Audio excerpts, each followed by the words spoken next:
Hi guys, I'm Heidi, welcome back to my channel. So today I'm going to talk about all of the books that I read in September.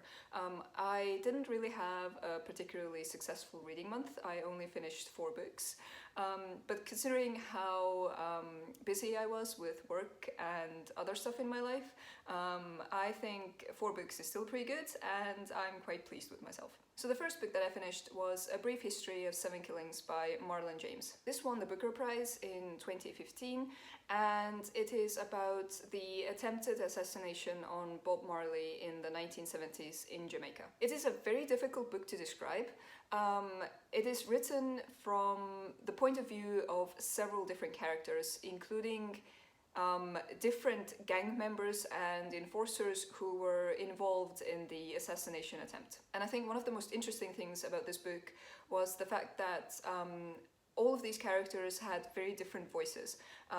So depending on where they were from and their kind of background, they were using different language. So the gang members mostly spoke in very thick Jamaican patois, and for example, an American character who was a music journalist, he spoke just sort of standard American English. And I found that really, really interesting. I didn't really find the Jamaican patois difficult to understand at all. I used something called a Jamaican patois dictionary to look up some words, but I would say that it wasn't really all that bad. People are sometimes intimidated by this book simply because they do know that the language is a little bit difficult to understand, but I would still encourage people to pick up this book. What I will say is that it is incredibly violent. I have a very high tolerance for violence in books, but this is possibly one of the most violent books I've ever read, apart from maybe Black Leopard Red Wolf, and that one is also by Marlon James. So if you don't really enjoy this type of thing in books, then maybe approach this with caution. But I can totally see why it won the Booker Prize. It is probably one of the most unique, amazing things I've read in my life, and I definitely very much enjoyed it. I then finished an Estonian classic called Põrgupõhja Vanapagan by Anton Hansen Tammsaare. In English, the title is The Misadventures of the New Satan by Anton Hansen Tammsaare. In this book, God has decided that people aren't able to live good enough lives anymore to be able to be sent to heaven.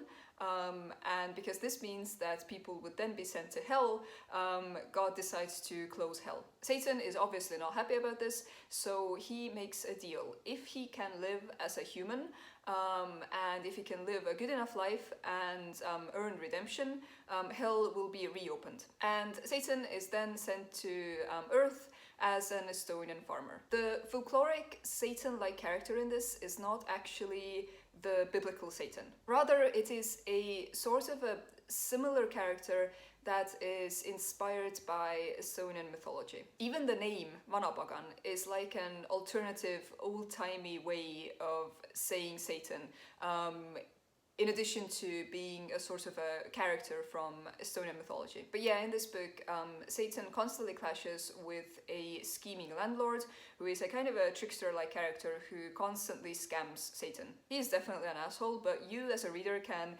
take comfort in the fact that he will most likely meet Satan again in hell. There has been a lot of debate on whether the character of the devil, called Jyrka when he is human, is actually the devil, or whether he is just a village idiot. But the prologue and the epilogue both imply that it's all real and he's the real Satan, which is fun. Overall, the book touches on what it means to be human, on morality, on religion, and it is a lot more complex than it might initially seem. So yeah, I definitely very much enjoyed this. I then finished Shards of Time by Lynn Flewelling, which is the 7th and final book in the Night Runner series. I've been taking part in a read-along since March.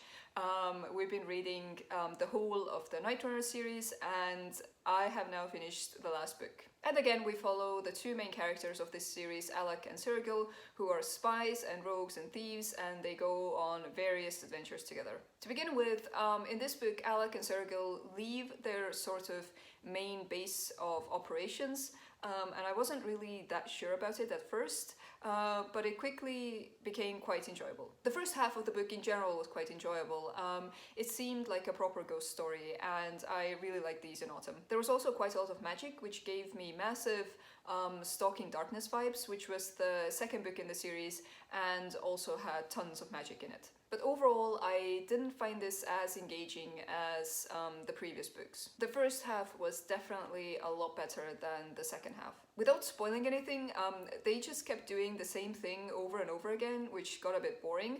And the final boss fight also happens super fast. I just didn't find the story that interesting. So I guess it was fine overall, but I didn't love it. And finally, I finished The Sympathizer by Viet and Nguyen. This was the September pick for the Genre Raiders book club, and we were reading literary fiction in September. So this is a historical fiction story, mostly centered around the Vietnam War. I mostly listened to this on audio. Francois Chow was the narrator and he did a very good job. I really liked his narration. So this was a bit of a weird book. I went from being very interested in this to kind of losing that interest somewhere in the middle of the book and then regaining that interest towards the end of the book. It was overall a pretty harrowing read, especially because of the many torture scenes. If you at all can't handle that kind of thing in books, then a word of warning. There was quite a lot of violence and there was a very harrowing rape scene, which was very difficult to read, so yeah, you've been warned. The language in this book was weirdly sexualized and you could tell that it was done on purpose. I guess it was possibly used to draw parallels between sex and war and how both can be used for power and for dehumanizing people in certain situations. The writing style was very good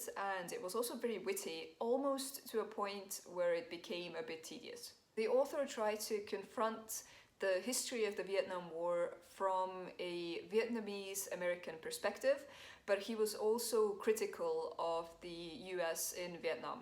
It is also critical of South Vietnamese culture and Vietnamese communism, so no one is left off the hook, and the overall tone of the book is quite angry. The central thought in this is probably that no one is on the right side of history. There was also a very interesting short interview with the author towards the end of the copy of the book that I read, and there was a quote in this that I would like to share with you. So this is something that the author said. Rather than writing a book that tries to affirm humanity, which is typically the position that minority writers are put into, the book starts from the assumption that we are human and then goes on to prove that we're also inhuman at the same time. It was definitely a very interesting sort of book, and I don't think I would have picked this up if it wasn't for book club. But yeah, ultimately I have kind of conflicted feelings about this.